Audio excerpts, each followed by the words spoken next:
Hello दोस्तों, नमस्ते। आप सभी का हमारे चैनल में स्वागत है। इससे पहले हम 10 कहानी कर चुके हैं, आज हमारी 11वीं कहानी है। मारे गए गुलफाम। मारे गए गुलफाम।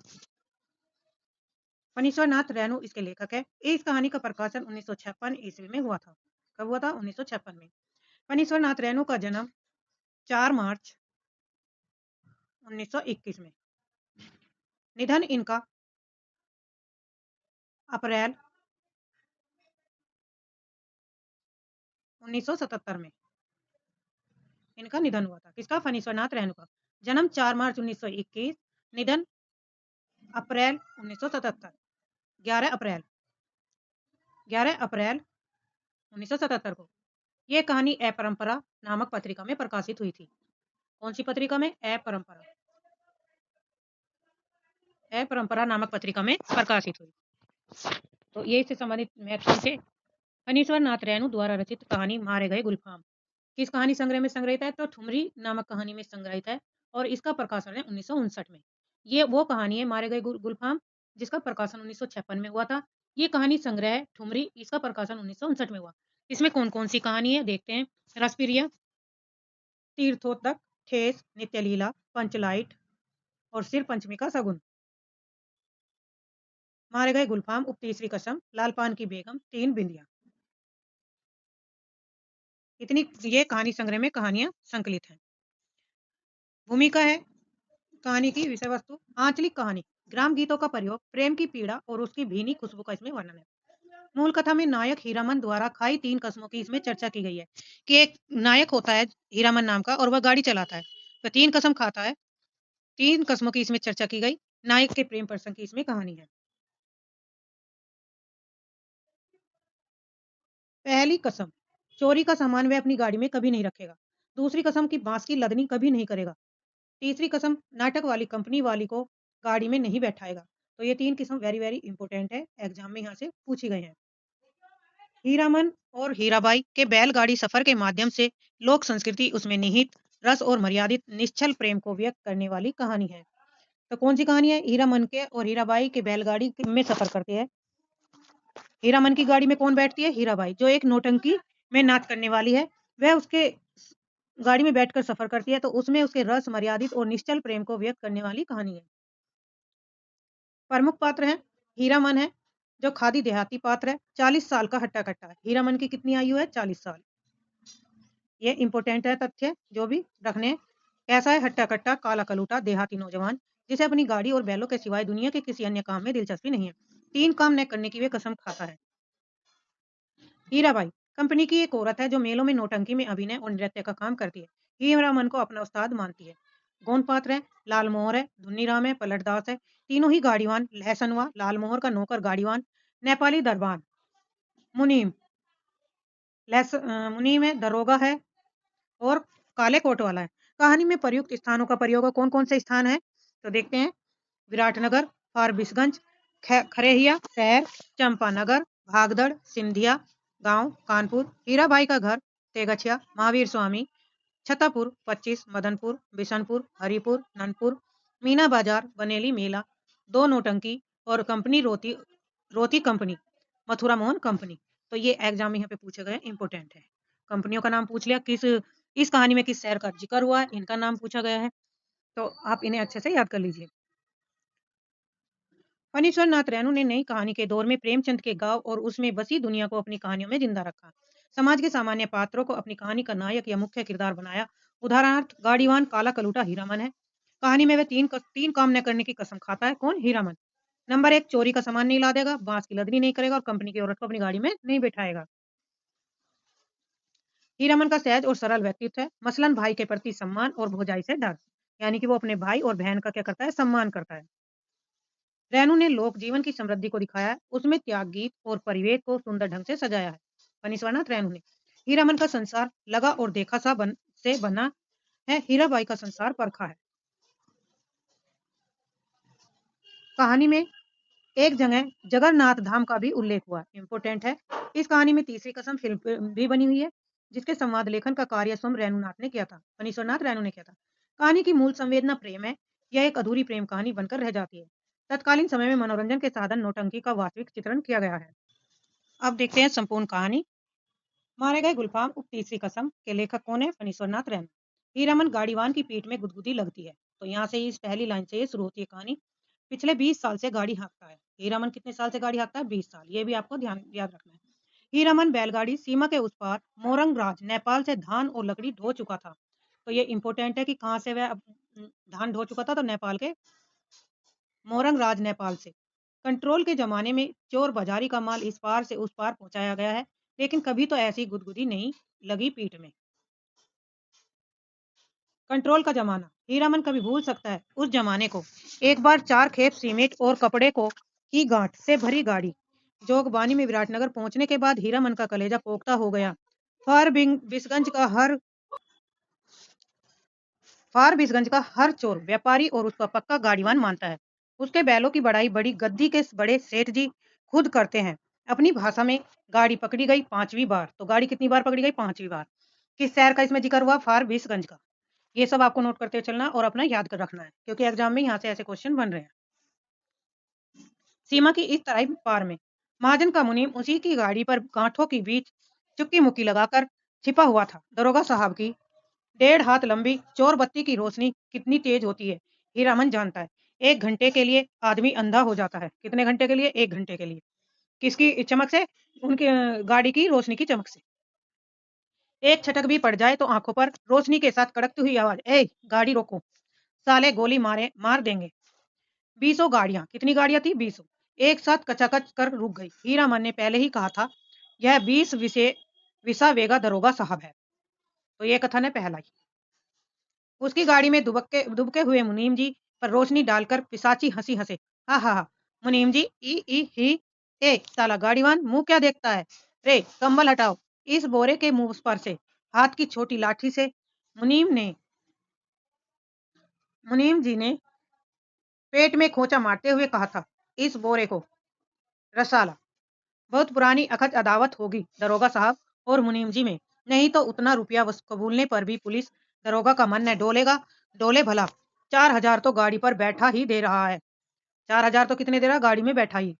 लाठी से दूसरी बार खोचा मारा तो दरोगा ने 5,000। पहले 4,000 फिर 5,000। फिर खोचा। उतरो पहले। मुनीम को गाड़ी से नीचे उतार कर दरोगा ने उसकी आंखों पर रोशनी डाल दी। फिर 2 सिपाहियों के साथ सड़क से 20-25 रस्सी दूर झाड़ी के पास ले गया। कितनी दूर ले गया? झाड़ी के पास 20-25 रस्सी। गाड़ीवान और गाड़ियों पर 5-5 बंदूक वाले सिपाहियों का पहरा था। तो गाड़ी पर कितने सिपाहियों का पहरा था? 5-5 बंदूक वाले थे। हीरामन समझ गया इस बार निस्तार नहीं जेल। हीरामन को जेल का डर नहीं, लेकिन उसके बैल न जाने कितने दिनों तक बिना चारा पानी के सरकारी फाटक में पड़े रहेंगे। भूखे प्यासे फिर नीलाम हो जाएंगे। भैया और भोजी को वह मुंह नहीं दिखा सकेगा कभी। नीलाम की बोली उसके कानों के पास गूंज गई। 1 2 3 दरोगा और मुनीम में बात पट नहीं रही थी शायद। हीरामन की गाड़ी के पास तैनात सिपाही ने अपनी भाषा में दूसरे सिपाही से धीमी आवाज में पूछा, का हो मामला? गोल होखी का? फिर खैनी तमाकू देने के बहाने उस सिपाही के पास चला गया। दूल्हा जी कितने दिनों का हौसला पूरा हुआ हीरामन का। ऐसे कितने सपने हैं देखे हैं उसने। वह अपनी दुल्हन को लेकर लौट रहा है। हर गांव के बच्चे तालियां बजाकर गा रहे हैं। हर आंगन से झांक कर देख रहे हैं किसको? हीरामन को। औरतें मर्द लोग पूछते हैं, कहाँ की गाड़ी है, कहाँ जाएगी उसकी दुल्हन? डोली का पर्दा थोड़ा सरका कर देखती है। और भी कितने सपने। गांव से बाहर निकलकर उसने कनखियों से टप्पर के अंदर देखा। हीराबाई कुछ सोच रही है। हीरामन भी किसी सोच में पड़ गया। थोड़ी देर के बाद वह गुनगुनाने लगा। हीरामन, सजन रे झूठ मत बोलो, खुदा के पास जाना है। न हाथी है, न घोड़ा है, न गाड़ी है, वहां पैदल ही जाना है। तो ये गीत की पंक्तियां पूछी गई हैं कि किस कहानी से। तो वेरी वेरी इंपॉर्टेंट है। हीराबाई ने पूछा, क्यों मीता, तुम्हारी अपनी बोली में कोई गीत नहीं क्या? हीरामन बेखटक हीराबाई की आंखों में आंखें डालकर बात करता है। कंपनी की औरत भी ऐसी होती हैं। सर्कस कंपनी की मालकिन मेम थी, लेकिन हीराबाई गांव की बोली में गीत सुनना चाहती है। वह खुलकर मुस्कुराया। गांव की बोली आप समझिएगा? हीराबाई ने गर्दन हिलाई। कान के झुमके हिल गए। हीरामन कुछ देर तक बैलों को हाँकता रहा चुपचाप। फिर बोला, गीत जरूर ही सुनिएगा, नहीं मानिएगा। इस इतना शौक गांव का गीत सुनने का है आपको, तब लीक छोड़ानी होगी। चालू रास्ते में कैसे गीत गा सकता है कोई? हीरामन ने बाएं बैल की रस्सी खींचकर दाहिने को लीक से बाहर किया और बोला, हरिपुर को। हरिपुर होकर नहीं जाएंगे तब। तो किसका नाम आया? हरिपुर का। चालू लीक को काटते देखकर हीरामन की गाड़ी के पीछे वाले गाड़ीवान ने चिल्लाकर पूछा, काहे हो गाड़ीवान, लीक छोड़कर बेलीक कहाँ इधर उधर। हीरामन ने हवा में दुहाती घुमाते हुए जवाब दिया, कहा है बेली बेली की वह सड़क ननपुर तो नहीं जाएगी। तीसरा नाम किसका है? ननपुर का। पहला था फारबिसगंज का, दूसरा हरिपुर का, तीसरा ननपुर। फिर अपने आप बड़बड़ाया, इस मुल्क के लोगों की यही आदत है, यानी कि इस मुल्क के लोगों की यही आदत बुरी है। राह चलते को राह चलते 100 जिरह करेंगे, 100 मतलब 100 बार टोकेंगे। अरे भाई तुमको जाना है जाओ देहाती भूत सब।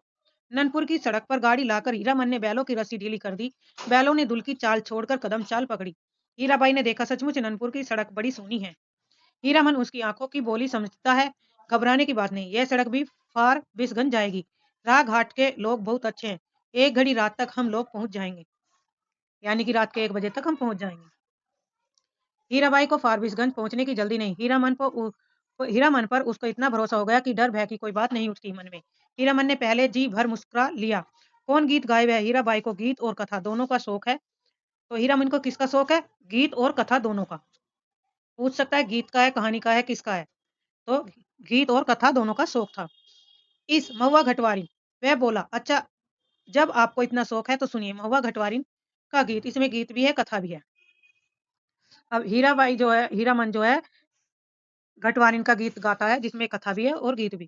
कितने दिनों के बाद भगवती ने यह हौसला भी पूरा कर दिया। जय भगवती, आज हीरामन अपने मन को खलास कर लेगा।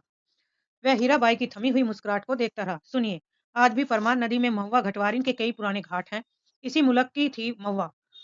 थी तो घटवारिन, लेकिन 100 सतवंती में एक थी, यानी कि 100 सत्यवती में एक थी। उसका बाप दारू दाड़ी पीकर दिन रात बेहोश पड़ा रहता। उसकी सौतेली माँ साक्षात क्या थी? राक्षसनी थी। बहुत बड़ी नजर चालक थी। रात में गंजा दारू फहीम चुराकर बेचने वालों से लेकर तरह तरह के लोगों की उसकी जान पहचान थी। सबसे घट्टा भर हेल मेल महुआ कुमारी थी, लेकिन काम कराते कराते उसकी हड्डी निकाल दी थी राक्षसनी ने। जवान हो गई, कहीं शादी ब्याह की बात भी नहीं चलाई। एक रात की बात सुनिए। हीरामन ने धीरे धीरे गुनगुनाकर गला साफ किया।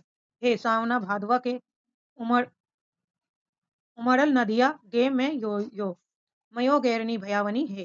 तड़का तड़के धड़के करेज आ मोरा कि हमहू जय बार नानी रे। तो गांव की भाषा में कौन सा गीत गाया था? इस गीत की पंक्ति पूछी जा सकती है एग्जाम में।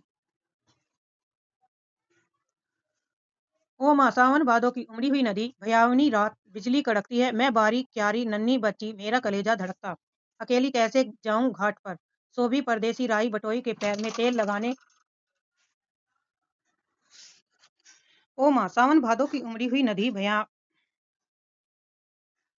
भयावनी रात, बिजली कड़कती है, मैं बारी क्वारी नन्ही बच्ची, मेरा कलेजा धड़कता है, अकेली कैसे जाऊं घाट पर, सो भी परदेसी राही बटोही के पैर में तेल लगाने के लिए। सत माँ ने अपनी बंजर किवाड़ी बंद कर ली। आसमान में मेघ हड़बड़ा उठे और हर हरा कर वर्षा होने लगी। महुआ रोने लगी अपनी माँ को याद करके। आज उसकी माँ रहती तो ऐसे बुरे दिन में कलेजे से सटाकर रखती अपनी महुआ बेटी को। गे मैया, इस दिन के लिए, यही दिखाने के लिए तुमने कोख में रखा था। महुआ अपनी माँ पर गुस्साई, क्यों वह अकेली मर गई? जी भरकर कोसती हुई बोली। हीरामन ने लक्ष्य किया। हीराबाई तकिए पर कोहनी गड़ाकर गीत में मगन एकटक उसकी ओर देख रही थी। खोई हुई सूरत कैसी भोली लगती है। हीरामन ने गले में कपकपी पैदा की। हूँ रे डाइनिया मेयो मोरी ई, नोनवा चटाई काहे नाही मारली सोरी घर, एही दिनवा खातिर छिनरो धियो तेहू पोसली की नैनू दूध उठन। हीरामन ने दम लेते हुए पूछा, भाका भी समझती है कुछ या खाली गीत ही सुनती है? यानी कि भाषा भी समझ में आ रही है या खाली गीत ही सुन रही है? तो इम्पोर्टेंट है भाई, जो ये गीत ये गा रहा है महुआ घटवारिन का। हीरा बोली, समझती हूँ। उगटन माने उबटन, जो देह पर लगाते हैं।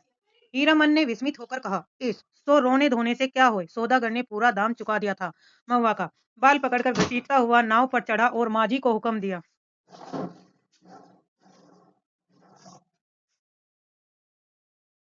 नाव खोलो पाल बांधो।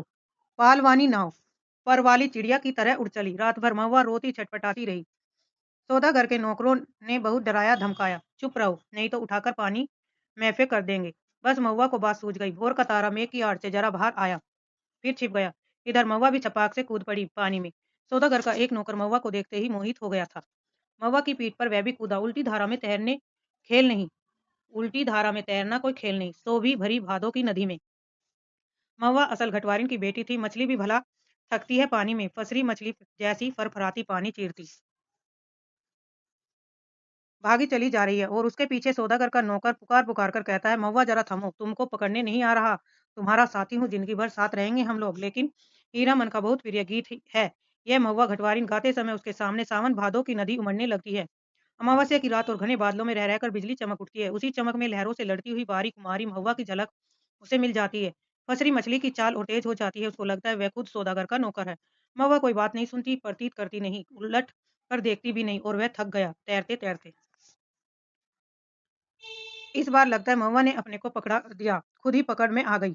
उसने महुआ को छू लिया और पा लिया, उसकी थकान दूर हो गई। 15-20 साल तक उमड़ी हुई नदी की उल्टी धारा में तैरते हुए उसके मन को किनारा मिल गया। आनंद के आंसू कोई भी रोक नहीं सकते। उसने हीरा बाई से अपनी गीली आंखें चुराने की कोशिश की, किंतु हीरा तो उसके मन में बैठी न जाने कब से सब कुछ देख रही थी। हीरामन ने अपनी कांपती हुई बोली को काबू में लाकर बैलों को झिड़की दी। इस गीत में न जाने क्या है कि सुनते ही दोनों थम थसा जाते हैं। लगता है सो मन बोझ लाद दिया किसी ने। यानी कि ऐसा मन हो जाता है जैसे कि उसके मन पर 100 कुंटलों बोझ लाद दिया हो। हीराबाई लंबी सांस लेती है। हीरामन के अंग में उमंग समा जाती है। तुम तो उस्ताद हो मीता। इस आसिन कार्तिक का सूरज 2 बास दिन रहते ही कुमला जाता है। सूरज डूबने से पहले ही ननपुर पहुंचना है। ननपुर का हीरामन अपने बैलों को समझा रहा है। कदम खोलकर और कलेजा बांधकर चलो। ए छी बड़के भैयन ले ले ए। ननपुर तक वह अपने बैलों को ललकारता रहा। हर ललकार के पहले वह अपने बैलों को बीती हुई बातों की याद दिलाता। याद नहीं चौधरी की बेटी की बारात में कितनी गाड़ियां थी, सबको कैसे मात किया। हाँ, वह कदम निकालो, ले ले। ननपुर से फारबिसगंज कितनी कोस है? 3 कोस दूर पर है और 2 घंटे का समय लगता है पहुंचने में। ननपुर के हाट पर आजकल चाय भी बिकने लगी। हीरामन अपने लोटे में चाय भरकर ले आया। कंपनी की औरत जानता है, वह सारा दिन घड़ी भर में चाय पीती रहती है। चाय है या जान है? हीरा हंसते-हंसते लोटपोट हो रही है। अरे तुमने किसने कह दिया कि कुँवारे आदमी को चाय नहीं पीनी चाहिए? हीरामन लजा गया, क्या बोले वह? लाज की बात, लेकिन वह भोग चुका है एक बार। सर्कस कंपनी की मैम के हाथ की चाय पीकर उसने देख लिया। बड़ी गर्म तासीर है। पीजिए गुरुजी। हीरा हंसी। इस ननपुर हाट पर ही दिया बाती जल चुकी थी। हीरामन ने अपनी फसरी लालटेन जलाकर पिछवा में लटका दिया, यानी कि गाड़ी के पीछे के हिस्से में लालटेन जलाकर लटका दिया। आजकल शहर से कितनी कोस दूर पर है, तो 5 कोस दूर के गाँव वाले भी अपने को शहरू समझने लगे हैं। बिना रोशनी की गाड़ी को पकड़कर चालान कर देते हैं 12 बखेड़ा। आप मुझे गुरुजी मत कहिए, तुम मेरे उस्ताद हो। हमारे शास्त्र में लिखा हुआ है कि एक अक्षर सिखाने वाला भी गुरु और एक राग सिखाने वाला भी उस्ताद होता है। हीराबाई कहती है, इस शास्त्र पुराण भी जानती है। मैंने क्या सिखाया, मैं क्या? हीरा हंसकर गुनगुनाने लगी। हे सावना भादवा के। हीरामन अचरज के मारे गूंगा हो गया। इतना तेज जहन, हूबहू महुआ घटवारिन। गाड़ी सीताधार की एक सूखी धारा की उतराई पर गड़गड़ाकर नीचे की ओर उतरी। हीराबाई ने हीरामन का कंधा धर लिया एक हाथ से। बहुत देर तक हीरामन के कंधे पर उसकी उंगलियां पड़ी रही। हीरामन ने नजर फिराकर कंधे पर केंद्रित करने की कोशिश की कई बार। गाड़ी चढ़ाई पर पहुंची तो हीरा की ढीली उंगलियां फिर तन गई। सामने फारबिसगंज शहर की रोशनी झिलमिला रही थी। शहर से कुछ दूर हटकर मेले की रोशनी टपक में लटके लालटेन की रोशनी में छाया नाचती है आसपास। डबडबाई आंखों से हर रोशनी सूरजमुखी फूल की तरह दिखाई पड़ रही थी। रोशनी किसके फूल की तुलना की गई रोशनी से? सूरजमुखी के फूल से। न जाने फारबिसगंज तो हीरामन का घर द्वार है। न जाने कितनी बार वह फारबिसगंज आया है। मेले की लदनी लादी है किसी औरत के साथ। हाँ, एक बार उसकी भाभी जिस साल आई थी गोने में, इसी तरह तिरपाल से गाड़ी को चारों ओर से घेर कर बासा बनाया था।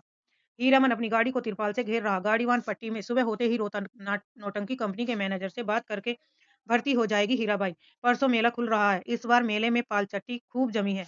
बस एक रात आज रात भर हीरामन की गाड़ी में रहेगी वह। हीरामन की गाड़ी में नहीं, घर में।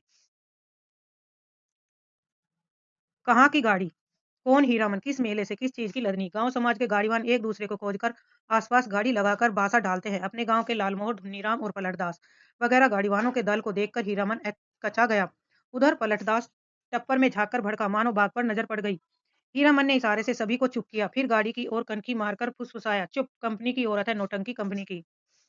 कंपनी एक नहीं, अब 4 हीरामन। चारों ने अचरज से एक दूसरे को देखा। कंपनी नाम में कितना असर है। हीरामन ने लक्ष्य किया, तीनों एक साथ सटक दम हो गए। लालमोहन ने जरा दूर हटकर बतियाने की इच्छा प्रकट की। इशारे से ही हीरामन ने टपर की ओर मुंह करके कहा, होटल तो नहीं खुला होगा? कोई हलवाई के यहाँ से पक्की ले आवे। हीरामन, जरा इधर सुनो, मैं कुछ नहीं खाऊंगी अभी। लो तुम खाओ। क्या पैसा पैसा देकर हीरामन ने कभी फारबिसगंज में कच्ची पक्की नहीं खाई। उसके गाँव के इतने गाड़ीवान हैं कि किस दिन के लिए हैं। वह छू नहीं सकता पैसा। उसने हीराबाई से कहा, बेकार मेला बाजार में हुज्जत मत कीजिए, पैसा रखिए। मौका पाकर लालमोहर भी टप्पर के करीब आ गया। उसने सलाम करते हुए कहा, 4 आदमी के भात में 2 आदमी खुशी से खा सकते हैं। बासा पर भात चढ़ा हुआ है। हम लोग एक ही गाँव के हैं। गाँव ग्रामीण के रहते होटल और हलवाई के यहाँ खाएगा हीरामन। हीरामन ने लालमोहर का हाथ टीप दिया। बेसी भचर भचर मत बको। गाड़ी से 4 रस्सी दूर जाते-जाते धुन्नीराम ने अपने बलबूते हुए कुल बुलाते हुए दिल की बात खोल दी। तुम भी खूब हीरामन। उस साल कंपनी का बाग, इस बार कंपनी की जनानी। हीरामन ने दबी आवाज में कहा, भाई रे, ये हम लोगों की मुल्क की जनाना नहीं की लटपट बोली और सुनकर चुप रह गई। ये तो पश्चिम की औरत है, तिस पर कंपनी की। धुन्नीराम ने अपनी शंका प्रकट की, लेकिन कंपनी में तो सुनते हैं पुत्रियां रहती है। धत! सभी ने एक साथ उसको दुरदुरा दिया। कैसा आदमी है, पतुरिया रहेगी कंपनी में, भला देखो उसकी बुद्धि। सुना है, देखो तो नहीं कभी। धुनीराम ने अपनी गलती मान ली। पलटदास को बात सूझी। हीरामन भाई, जनाना जात अकेली रहेगी गाड़ी पर। कुछ भी हो, जनाना आखिर जमनाना ही है, कोई जरूरत ही पड़ जाए। यह बात सभी को अच्छी लगी। हीरामन ने कहा, बात ठीक है पलट, तुम लौट जाओ, गाड़ी के पास ही रहना और देखो गपशप जरा होशियारी से करना। हाँ। हीरामन से देह अतर गुलाब की खुशबू निकलती है। हीरामन कर्म सांड है। उस बार महीनों तक उसकी देह से बगाइन गंध नहीं गई। लालमोहन ने हीरामन की गमछी सूंघ ली। हीरामन चलते-चलते रुक गया। क्या करे लालमोहर भाई, जरा कहो तो बड़ा जिद करती है, कहती है नौटंकी देखना है ही होगा फोकट में ही, और गाँव नहीं पहुँचेंगे ये बात। हीरामन बोला, नहीं जी, एक रात की नौटंकी देखकर जिंदगी भर बोली ठोली कौन सुने। देसी मुर्गी बिलियाती चाल। धुन्नी राम ने पूछा, फोकट में देखने पर भी तुम्हारी भौजाई बात सुनाएगी? लाल मोहर के बासा के बगल में एक लकड़ी की दुकान लादकर आए हुए गाड़ी वानों का बासा है। बासा के मीर गाड़ीवान मियाजान बूढ़े ने फसरी गुड़गुड़ी पीते हुए पूछा, क्यों भाई, मीना बाजार की लदनी लाद कर कौन ला आया है? मीना बाजार? मीना बाज तो पतूरिया पट्टी को कहते हैं। क्या बोलता है यह बूढ़ा मियाँ? लालमोहन ने हीरा मन के कान में मैपू फसूसा कर कहा, तुम्हारी देह में महकती है सच। लहसनवा मोहर का नौकर गाड़ीवान है, उनमें सबसे छोटा है, पहली बार आया है। तो क्या बाबू बबुआइनों के यहाँ बचपन से नौकरी कर चुका है? वह रह रहकर वातावरण में कुछ सूंघता है। नाक सिकोड़ कर हीरामन ने देखा, लहसनवा का चेहरा तमतमा गया। ये तमतमाना मतलब गुस्से में आ गया। कौन आ रहा है? धड़धड़ाता हुआ। कौन? पलटदास। क्या? पलटदास आकर खड़ा हो गया चुपचाप। उसका मुंह भी तमतमाया हुआ था। हीरामन ने पूछा, क्या हुआ, बोलते क्यों नहीं? क्या जवाब दे पलटदास? हीरामन ने उसको चेतावनी दे दी थी, गपसप होशियारी से करना। वह चुपचाप गाड़ी की आसनी पर जाकर बैठ गया, हीरामन की जगह पर। हीराबाई ने पूछा, तुम भी हीरामन के साथी हो? पलटदास ने गर्दन हिलाकर हामी भरी। हीराबाई फिर लेट गई, चेहरा मोहरा और बोली। वानी देख सुनकर पलटदास का कलेजा कांपने लगा। न जाने क्यों हाँ रामलीला में सिया सुकुमारी इसी तरह थकी लेटी हुई थी। जय सियावर रामचंद्र की जय। पलटदास के मन में जय जयकार होने लगा। वह दास वैष्णव है, कीर्तनिया है, थकी हुई सीता महारानी के चरण टीपने की इच्छा प्रकट की। उसने हाथ की उंगलियों के इशारे से मानो हारमोनियम की पटरियों पर नचा रहा हो। हीराबाई तमक कर बैठ गई। अरे पागल, क्या है, जाओ भागो। पलटदास को लगा गुस्साई हुई कंपनी की औरत की आंखों में से चिंगारी निकल रही है। छटक छटक वह भागा। पलटदास क्या जवाब दे, वह मेला से भी भागने का उपाय सोच रहा है। बोला, कुछ नहीं, हमको व्यापारी मिल गया। अभी ही स्टेशन जाकर माल लादना है। भात में तो अभी देर है, मैं लौट आता हूँ तब तक। खाते समय धुनीराम लहसनुआ और पलटदास की टोकरी भर निंदा की। छोटा आदमी है, कमीना है, पैसे पैसे का हिसाब जोड़ता है। खाने पीने के बाद लालमोहर के दल में अपना बांसा तोड़ दिया। धुन्नी और लहसनुआ गाड़ी जोतकर हीरामन के बासा पर चले। गाड़ी की लीक धरकर हीरामन ने चलते चलते रुककर लालमोहर से कहा, जरा मेरे इस कंधे को सूंघो तो। सूंघ कर देखो ने। लालमोहर ने कंधा सूंघकर आंखें मूंद ली। मुंह से अस्फुट शब्द निकला। हीरामन ने कहा, जरा सा हाथ रखने पर इतनी खुशबू? समझे? लालमोहन ने हीरामन का हाथ पकड़ लिया। कंधे पर हाथ रखा था। सच सुनो हीरामन, नौटंकी देखने का ऐसा मौका फिर कभी हाथ नहीं लगेगा। तुम भी देखोगे। लालमोहर की बत्ती सी चौराहे की रोशनी में झिलमिला उठी। बासा पर पहुंचकर हीरामन ने देखा, टप्पर के पास खड़ा बतिया रहा है कोई। हीराबाई से धुन्नी और लहसनवा ने एक ही साथ कहा, कहाँ रह गए पीछे, बहुत देर से खोज रही है कंपनी। हीरामन ने टप्पर के पास जाकर देखा, अरे वह तो वही बक्सा ढोने वाला नौकर जो चंपानगर मेले में हीराबाई को गाड़ी पर बिठाकर अंधेरे में गायब हो गया था। आ गए हीरामन, अच्छी बात, इधर आओ, यह लो अपना भाड़ा और यह लो अपनी दक्षिणा, 25-25-50। हीरामन को लगा किसी ने आसमान से धकेलकर धरती पर गिरा दिया। किसी ने क्यों, इस बक्सा ढोने वाले आदमी ने कहां से आ गया? उसकी जीभ पर आई हुई बात जीभ पर ही रह गई। इस दक्षिण वह चुपचाप खड़ा रहा। हीराबाई बोली, लो पकड़ो और सुनो, कल सुबह रोहता कंपनी में आकर मुझसे भेंट करना, पास बनवा दूंगी, बोलते क्यों नहीं? लालमोहन ने कहा, इनाम बख्शीश दे रही हो? मालकिन ले लो हीरामन। हीरामन ने कटकर लाल मोहर की ओर देखा। बोलने का जरा भी ढंग नहीं इस लाल मोहर को। धुन्नीराम की स्वागतोक्ति तभी ने सुनी, हीराबाई ने भी। गाड़ी बैल छोड़कर नौटंकी कैसे देख सकता है कोई गाड़ीवान मेले में। हीरामन ने रुपया लेते हुए कहा, क्या बोलेंगे? उसने हंसने की चेष्टा की। कंपनी की औरत कंपनी में जा रही है।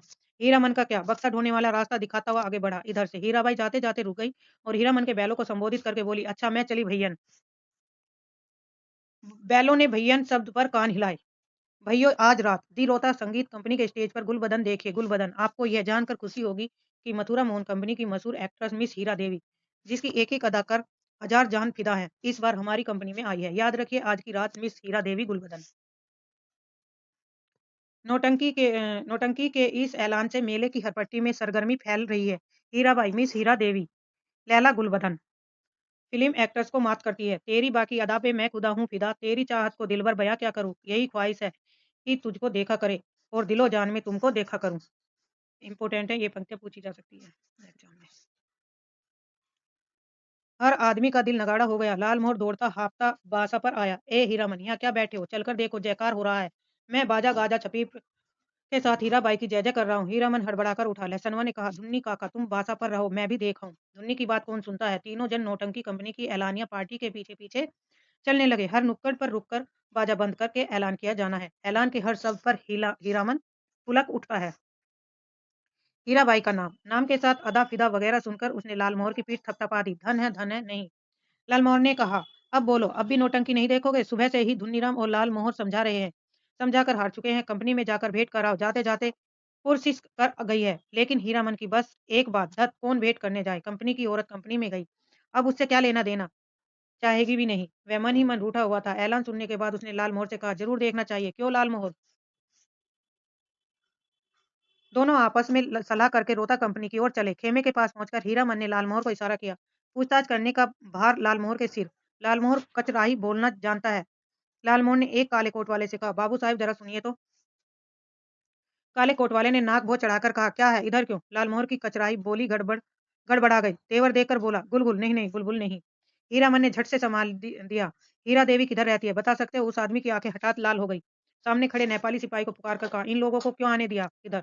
हीरामन, वही फेनू गिलासी आवाज किधर से आई? खेमे के पर्दे को हटाकर हीराबाई ने बुलाया, यहाँ आ जाओ अंदर। देखो बहादुर, इसको पहचान लो, यह मेरा हीरामन है, समझे? नेपाली दरबार ने हीरामन की ओर देखकर जरा मुस्कुराया और चला गया। काले कोट वाले से जाकर कहा, हीराबाई का आदमी है, नहीं रोकने बोला। लालमोहर पान ले आया, नेपाली दरबार के लिए खाया जाए। एक नहीं 5 पास, चारों अठन्या।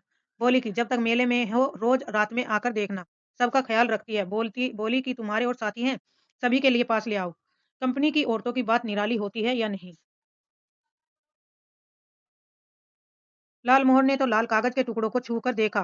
पास वारे हीरामन भाई, लेकिन 5 पास लेकर क्या होगा? पलटदास तो फिर पलट कर आया ही नहीं अभी तक। हीरामन ने कहा, जाने दो अभागे को, तकदीर में लिखा नहीं। हाँ, पहले गुरु कसम खानी होगी सभी को कि गांव घर में यह बात एक पंछी को भी न पता लगे। लालमोहन ने उत्तेजित होकर कहा, कौन साला बोलेगा गांव में जाकर? पलटा ने अगर बदनामी की तो दूसरी बार फिर साथ नहीं लाऊंगा। हीरामन ने अपनी थैली आज हीराबाई के जिम्मे रख दी। मेले का क्या ठिकाना, किस्म किस्म के पॉकेट मार काट लोग हर साल आते हैं। अपने साथी संगियों का अभी क्या भरोसा? हीराबाई मान गई। हीरामन, लालमोहर पान ले आया, नेपाली दरबार के लिए खाया जाए। इस एक नहीं 5 पास, चारों अठन्या बोली कि जब तक मेले में रोज रात में आकर देखना, सबका ख्याल रखती है। बोली कि तुम्हारे और साथी हैं, सभी के लिए पास ले आओ। कंपनी की औरतों की बात निराली होती है। लालमोहन ने लाल कागज के टुकड़ों को छूकर देखा। पास, वाह रे वाह हीरामन भाई, लेकिन 5 पास लेकर आया होगा। पलटदास तो फिर पलट गया कर आया ही नहीं अभी तक। हीरामन ने कहा, जाने तो अभागे को, तकदीर में लिखा नहीं। हाँ, पहले गुरु कसम खानी होगी सभी को कि गांव भर में यह बात किसी को पता न चले।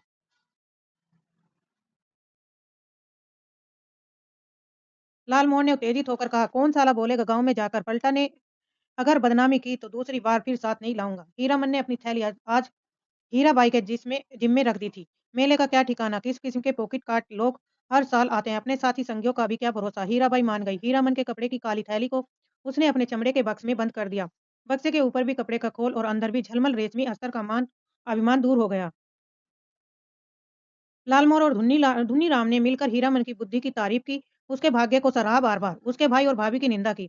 दबी जबान से हीरामन के जैसा हीरा भाई मिला, इसलिए कोई दूसरा भाई होता तो लसनवा का मुंह लटका हुआ है। ऐलान सुनते-सुनते न जाने कहाँ चला गया कि घड़ी भर साँझ होने के बाद लौटा। लालमोहन ने एक मलिकाना छिड़की दी, गाली के साथ, सौदा कहीं का। धुन्नीराम ने चूल्हे पर खिचड़ी चढ़ाते हुए कहा, "पहले ये फैसला कर लो कि गाड़ी के पास कौन रहेगा? रहेगा कौन? यह लहसनवा कहाँ जाएगा?" लहसनवा रो पड़ा, "ए मालिक हाथ जोड़ते हैं, एक को झलक, बस एक झलक।" हीरामन ने उदारतापूर्वक कहा, "अच्छा, अच्छा, एक झलक क्यों? 1 घंटा देखना, मैं आ जाऊँगा।" नौटंकी शुरू होने के 2 घंटे पहले ही नगाड़ा बजना शुरू हो जाता है और नगाड़ा शुरू होते ही लोग पंक्तियों की तरह टूटने लगते हैं, पतिंगों की तरह। टिकट घर के पास भीड़ कर हीरामन को बड़ी हँसी आई। लालमोहर, "उधर देख कैसी धक्का-मुक्की कर रहे हैं लोग।" हीरामन, भाई, कौन पलटवा दास? कहाँ की लदनी लाद आए?" लालमोहर ने पराए गाँव के आदमी की तरह पूछा। पलटदास ने हाथ मलते हुए माफ़ी माँगी। "कसूरवार है, जो सज़ा दो तुम लोग सब मंज़ूर है। लेकिन सच्ची बात कहे कि सुकुमारी हीरामन के पुरैन नगाड़े के ताल पर विकसित हो चुका है। बोला, देखो पलटा, यह मत समझना कि गाँव घर की जनाना है। देखो तुम्हारे लिए भी पास दिया है। पास ले लो और अपना तमाशा देखो।" लालमोहन ने कहा, "लेकिन एक शर्त पर पास मिलेगा।" बीच-बीच में लहसनवा को भी पलटदास को कुछ बताने की जरूरत नहीं। वह लहसनवा से बातचीत कर आया भी। लालमोहन ने दूसरी शर्त सामने रखी। गाँव में अगर यह बात मालूम हुई किसी तरह, राम राम, दाँत से जीभ को काटते हुए कहा पलटदास ने। पलटदास ने बताया, "अठन्या फाटक इधर है है।" फाटक पर खड़े दरबान के हाथ के पास लेकर उनके चेहरे को बारी से देखा, बोला, "यह तो पास है, कहाँ से मिला?" अब लाल मोहर की कचराही बोली सुने कोई। उसके तेवर देखकर दरबान घबरा गया। "मिलेगा कहाँ से? अपनी कंपनी से पूछ लीजिए जाकर।" 4 ही नहीं, देखिए एक और है। जेब से 5वां पास निकाल कर दिखाया लाल मोहर ने। तो जेब से 5वां पास किसने निकाल कर दिखाया था? लाल मोहर ने। ₹1 वाले नाटक पर नेपाली दरबान खड़ा था। हीरामन ने पुकार कर कहा, "ए सिपाही दर्ज, सुबह को ही पहचानवा दिया और अब भूल गए?" नेपाली दरबान बोला, "हीराबाई का आदमी है, सब जाने दो। पास है तो फिर काहे को रोकता है? अठनिया दर्जा।" तीनों ने कपड़ घर को अंदर से पहली बार देखा। सामने कुर्सी, बेंच वाले दर्जे, पर्दे पर रामबन गमन की तस्वीर है। पलटदास पहचान गया। उसने हाथ जोड़कर नमस्कार किया। पर्दे पर अंकित रामसिया, सुकुमारी और लखन लला को जय हो पलटदास की आंखें भर आई। हीरामन ने कहा, "लाल मोर, छापी सभी खड़े हैं, यहाँ चल रहे हैं।" लालमोहन ने अपने बगल में बैठे दर्शकों से जान पहचान कर चुका है। उसने कहा, "खेला अभी पर्दा के भीतर है, अभी जमनिका दे रहा है लोग जमाने के।" पलटदास ढोलक बजाना जानता है, इसलिए नगाड़े के ताल पर गर्दन हिलाता है और दिया सलाई भी पर ताल काटता है। बीड़ी आदान प्रदान करके हीरामन ने भी एक आध जान पहचान कर ली, यानी कि एक दूसरे को बीड़ी देकर अपनी जान पहचान बना ली।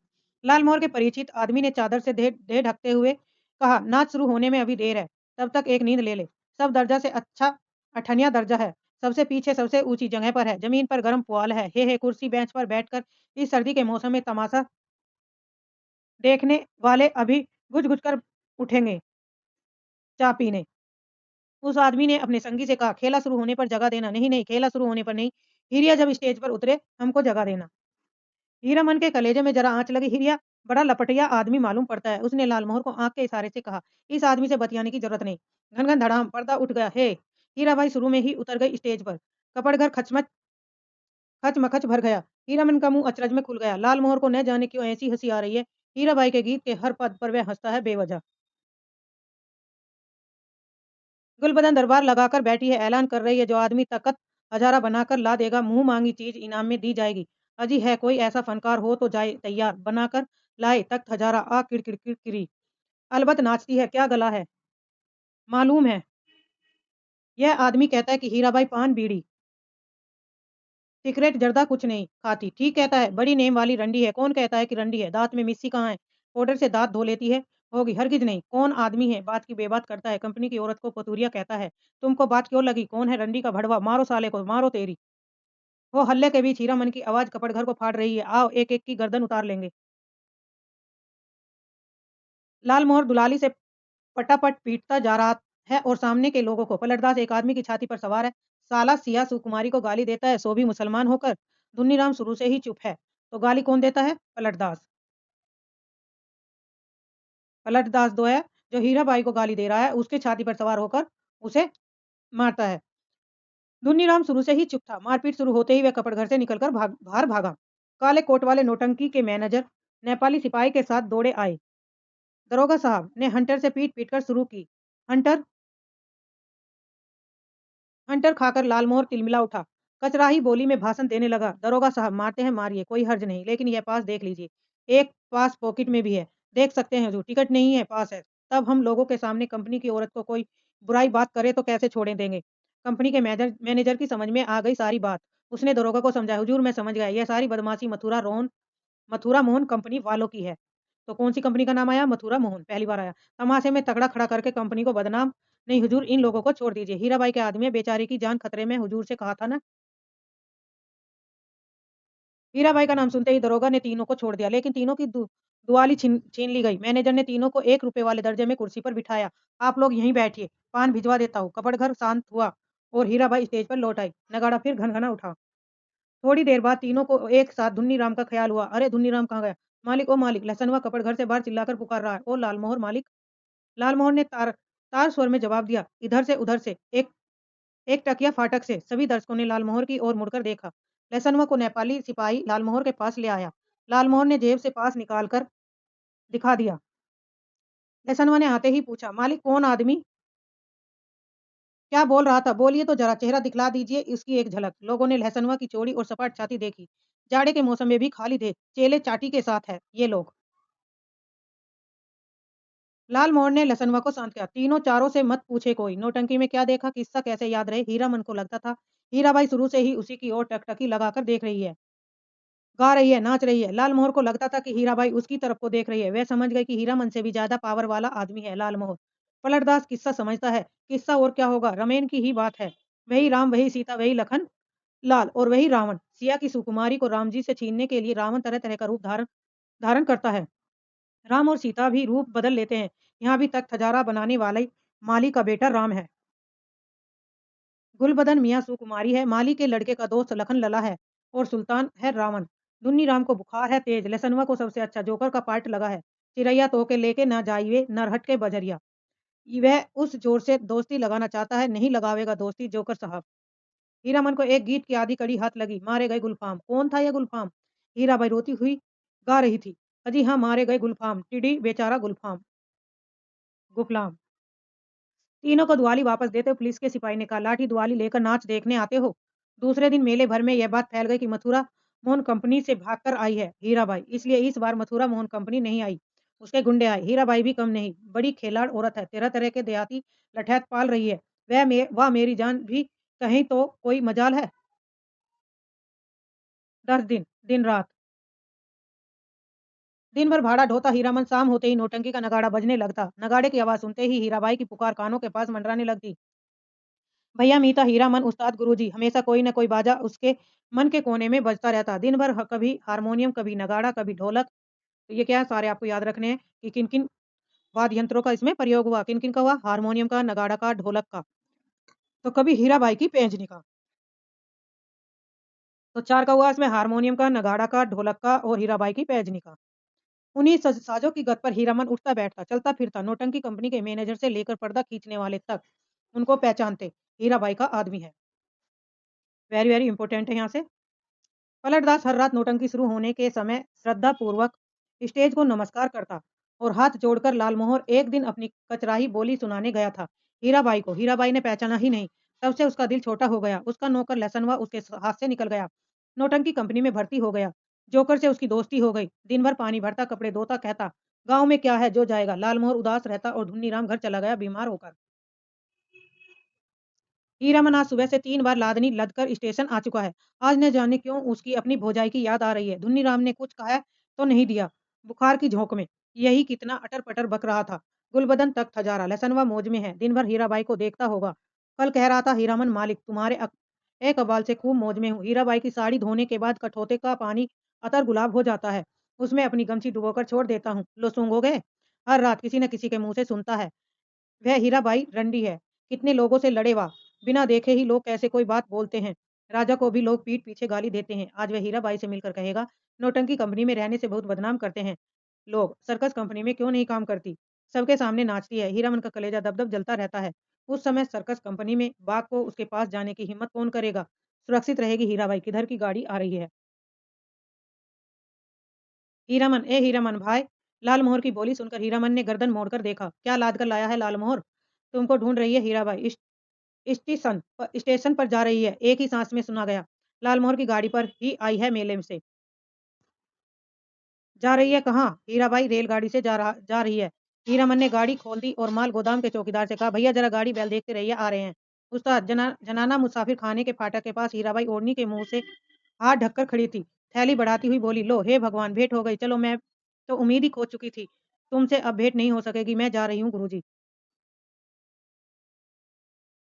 बक्सा ढोने वाला आदमी आज कोट पतलून पहनकर बाबू साहब बन गया और मालिकों की तरह कुल्लियों को हुक्म दे रहा है। जनाना दर्जा में चढ़ाना अच्छा है। हीरामन हाथ में थैली लेकर चुपचाप खड़ा रहा। कुर्ते के अंदर से थैली निकालकर दी हीराबाई ने। चिड़िया की देह की तरह गर्म है थैली। गाड़ी आ रही है। बक्सा ढोने वाले ने मुंह बनाते हुए हीराबाई की ओर देखा। उसके चेहरे का भाव स्पष्ट है, इतना ज्यादा क्या? हीराबाई चंचल हो गई, बोली, हीरामन इधर आओ अंदर, मैं फिर लौट कर जा रही हूँ मथुरा मोहन कंपनी में। अपने देश की कंपनी है, बनेली मेला में आओगे? आओगे ना? हीराबाई ने हीरामन के कंधे पर हाथ रखा, इस बार दाहिने कंधे पर। फिर अपनी थैली से रुपया निकालते हुए बोली, एक गर्म चादर खरीद लेना। हीरामन की बोली फूटी इतनी देर के बाद। इस हरदम रुपया पैसा रखिए, रुपया क्या करेंगे चादर? हीराबाई का हाथ रुक गया। उसने हीरामन के चेहरे को गौर से देखा, फिर बोली, तुम्हारा जी बहुत छोटा हो गया है। क्यों मीता? महुआ घटवारिन को सौदागर ने खरीद जो लिया है गुरुजी। गला भर आया हीराबाई का। बक्सा ढोने वाले ने बाहर से आवाज दी, गाड़ी आ गई। हीरामन कमरे से बाहर आया। बक्सा ढोने वाले ने नौटंकी के जोकर जैसा मुंह बनाकर कहा, ला फटारम से बाहर भागो, बिना टिकट के पकड़ेगा तो 2-3 महीने की हवा होगी। हीरामन चुपचाप फाटक से बाहर जाकर खड़ा हो गया। स्टेशन की बात, रेलवे का राज, नहीं तो इस बक्सा ढोने वाले का मुंह सीधा कर देता। हीरामन। हीराबाई ठीक सामने वाली कोठरी में चली। इतना टोन, गाड़ी में बैठकर भी हीरा मन की ओर देख रही है, टुकर टुकर। लालमोहर को देखकर जल उठता है। हमेशा पीछे पीछे हरदम हिस्सादारी सूझती है। गाड़ी ने सीटी दी। हीरा मन को लगा कि उसके अंदर से कोई आवाज निकलकर सीटी के साथ ऊपर की ओर चली गई थी। गाड़ी हिली। हीरामन ने अपने दाहिने पैर के अंगूठे को बाएं पैर की एड़ी से कुचल लिया। कलेजे की धड़कन ठीक हो गई। हीराबाई हाथ की बैंगनी साफी से चेहरा पोंछती है। साफी हिलाकर इशारा करती है, अब जाओ, आखिरी डिब्बा गुजरा, प्लेटफॉर्म खाली। सब खाली, खोखले मालगाड़ी के डिब्बे, दुनिया ही खाली हो गई मानो। हीरामन अपनी गाड़ी के पास लौट आया। हीरामन ने लालमोहर से पूछा, तुम कब लौट रहे हो गाँव? लालमोहर, अभी गाँव जाकर क्या करेंगे? यहाँ तो भाड़ा कमाने का मौका है। हीराबाई चली गई, मेला अब टूटेगा। अच्छी बात, कोई सामान देना है घर? कोई सामान घर के लिए देना है?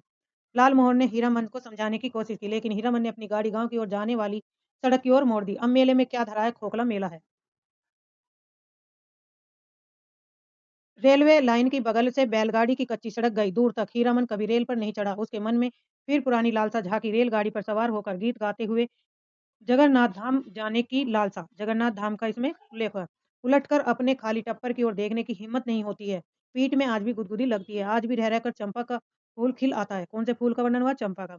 उसकी गाड़ी में एक गीत की टूटी कड़ी पर नगाड़े का ताल कट जाता है बार बार। उसने उलटकर देखा, बोरे भी नहीं, बांस भी नहीं, बाग भी नहीं, परी देवी, मीता, हीरा देवी, महुआ घटवारिन को कोई नहीं। मरे हुए मुहूर्तों की गूंगी आवाजें मुखर होना चाहती है। हीरा मन के होठ हिल रहे हैं। शायद वह तीसरी कसम खा रहा है कि वह अब कभी कंपनी की औरत की को नहीं बिठाएगा। हीरामन ने हठात अपने दोनों बैलों को झिड़की दी और दुआली से मारते हुए बोला, रेलवे लाइन की ओर उलट उलट कर क्या देखते हो? दोनों बैलों ने कदम खोलकर चाल पकड़ी। हीरामन गुनगुनाने लगा, अजी हाँ, मारे गए गुलफाम। तो ये कहानी यहाँ पर समाप्त हुई। अब आगे करते हैं इससे महत्वपूर्ण कथन और उदाहरण जो दिए गए हैं उनसे संबंधित महत्वपूर्ण पंक्तियां।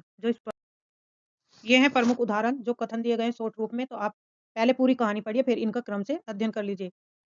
हीरामन समझ गए इस बार निस्तार नहीं, जेल। हीरामन को जेल का डर नहीं, लेकिन उसके बैल न जाने कितने दिनों तक बिना चारा पानी के सरकारी फाटक में पड़े रहेंगे, भूखे प्यासे, फिर नीलाम हो जाएंगे। भैया भोजी को वह क्या मुंह नहीं दिखा सकेगा कभी। नीलाम की बोली उसके कानों के पास गूंज गई, 1 2 3। दरोगा और मुनीम में बात पट नहीं रही शायद। दो कस्में खाई उसने, एक चोर बाजारी का माल नहीं ला देगा, दूसरी बांस की लदी हुई गाड़ी। गाड़ी से 4 हाथ आगे बांस का अगवा निकला रहता है और पीछे की ओर 4 हाथ पिछुआ। काबू के बाहर रहती है गाड़ी हमेशा। सो बेकाबू वाली लदनी और खरेया कभी नहीं करेगा। तीसरा है, बाग गाड़ी की गाड़ी वानी की है। हीरामन ने कभी ऐसी गुदगुदी नहीं लगी पीठ में। आज रह रहकर उसकी गाड़ी में चंपा का फूल महक उठा है। पीठ में गुदगुदी लगने पर वह अंगोछे से पीठ झाड़ लेता है। औरत है या चंपा का फूल, जब से गाड़ी महक ही रही है। कौन सोच रहा है? हीरा मन। मथुरा मोहन नौटंकी कंपनी में लैला बनने वाली हीराबाई का नाम किसने नहीं सुना होगा भला। लेकिन हीरामन की बात निराली है। उसने 7 साल तक लगातार मेलों की लादनी की है। कितने साल तक? 7 साल तक। कभी नौटंकी थिएटर, बाइस्कोप, सिनेमा नहीं देखा। उनकी सवारी मुस्कुराती है और मुस्कुराहट में खुशबू है। तब तो मीता कहूँगी भैया नहीं, मेरा नाम भी हीरा है। अब हीराबाई हीरामन से कह रही है मैं तुम्हें मीता कहूँगी भैया नहीं, मेरा नाम हीरा है। उसकी गाड़ी में फिर चंपा का फूल खिला और उस फूल में एक परी बैठी है जय भगवती। हीराबाई ने परख लिया हीरामन सचमुच हीरा है। हीरामन की भी शादी हुई थी बचपन में ही होने के पहले ही उसकी दुल्हन मर गई। हीरामन को अपनी दुल्हन का चेहरा तक याद नहीं। दूसरी शादी न करने के अनेक कारण। भाभी की जिद, कुंवारी लड़की से ही हीरामन की शादी करवाएगी। कुंवारी का मतलब हुआ 5-7 साल की लड़की से। अब हीरामन ने तय कर लिया कि वह शादी नहीं करेगा। बिदागी नहर और ससुराल जाती हुई लड़की। काला आदमी, राजा क्या महाराजा भी हो जाए रहेगा काला आदमी ही। साहेब के जैसे अक्ल कहाँ से पाएगा? हीरामन हीराबाई से कहती है। छोकरा नाच के मनवा नटवा का मुंह हीराबाई जैसा ही था। कहाँ चला गया वह जमाना? हर महीने गांव में नाचने वाले आते थे। हीरामन ने छोकरा नाच के चलते अपनी भाभी की भी न जाने कितनी बोली ठिठोली ठोली सुनी होगी। भाई ने घर से निकल जाने को कहा था। हीरामन दुनिया भर की निगाह से बचाकर रखना चाहता है हीराबाई को। सड़क तेगछिया गांव के बीच की है से निकलती है। इंपॉर्टेंट है कि सड़क किसके गांव से के बीच से तेगछिया। गांव के बच्चों ने पर्दे वाली गाड़ी देखी, तालियां बजा बजा कर रटी हुई पंक्तियां दुहराने लगे। दुल्हनिया लाली लाली डोलिया। हीरामन हंसा। कितने दिनों का हौसला पूरा हुआ हीरामन का। ऐसे कितने सपने देखे हैं उसने। वह अपनी दुल्हन को लेकर लौट रहा है। हर गांव के बच्चे तालियां बजाकर गा रहे हैं। हर आंगन से झांक कर देख रही है औरतें। मर्द लोग पूछते हैं कहाँ जाएगी उसकी दुल्हन। डोली का पर्दा थोड़ा सरका कर देखती है और कितने भी सपने। इस मुल्क के लोगों की यही आदत बुरी है। राह चलते 100 जिया करेंगे। अरे भाई तुमको जाना है जाओ। देहाती भुज सब। महूब घटवारिन गाते समय उसके सामने सावन भादों की नदी उमड़ने लगी। अमावस्या की रात और घने बादलों में रह रहकर बिजली चमक उठती। उसी चमक में लहरों से लड़ती हुई बारी कुमारी महुआ की झलक उसे मिल जाती है जो सफरी मछली की चाल और तेज हो जाती है। उसको लगता है वह खुद सौदागर का नौकर है। महुआ कोई बात नहीं सुनती, प्रतीत करती नहीं, उलटकर देखती भी नहीं और वह थक गया तैरते तैरते। तुम मेरे उस्तादो, हमारे शास्त्र में लिखा हुआ है कि एक अक्षर भी सिखाने वाला गुरु और एक राग सिखाने वाला उस्ताद होता है। हीराबाई हीरामन से कहती है। आज रात भर हीरामन की गाड़ी में रहेगी वह। हीरामन की गाड़ी में नहीं, घर में। जनाना जात अकेली रहेगी गाड़ी पर। कुछ भी हो जनाना आखिर जनाना ही है, कोई जरूरत ही पड़ जाए। पलटदास हीरामन से कहता है। उस आदमी ने अपनी संगी से कहा खेला शुरू होने पर जगह देना। नहीं नहीं, खेला शुरू होने पर नहीं, हिरिया जब स्टेज पर उतरे हमको जगह देना। हीरामन के कलेजे में जरा आंच लगी। हिरिया बड़ा लपटिया आदमी मालूम पड़ता है। उसने लाल मोहर को आंख के इशारे से कहा इस आदमी से बतियाने की जरूरत नहीं।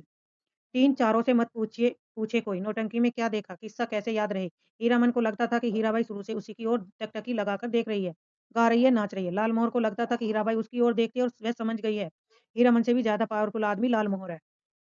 लालमोहर सोच रहा अपने ही मन में कि हीराबाई समझ गई कि हीराबाई से ज्यादा जो मजबूत है पावरफुल आदमी है वो लालमोहर है। पलटदास किस्सा समझता है। किस्सा और क्या, रमेन की ही बात है।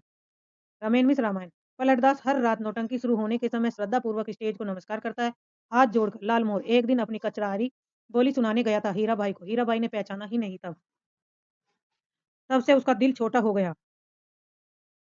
उसका नौकर लहसनवा उसके हाथ से निकल गया। नौटंकी कंपनी में भर्ती हो गया।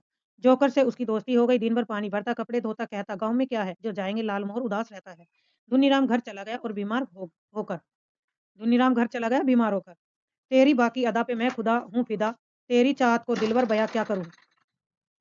यही ख्वाहिश है इट तू मुझको देखा करे और दिलो जान में तुमको देखा करूं। वेरी वेरी इंपॉर्टेंट पंक्तियां। उस्ताद। जनाना मुसाफिर खाने के फाटक के पास हीराबाई ओढ़नी से मुंह हाथ ढककर खड़ी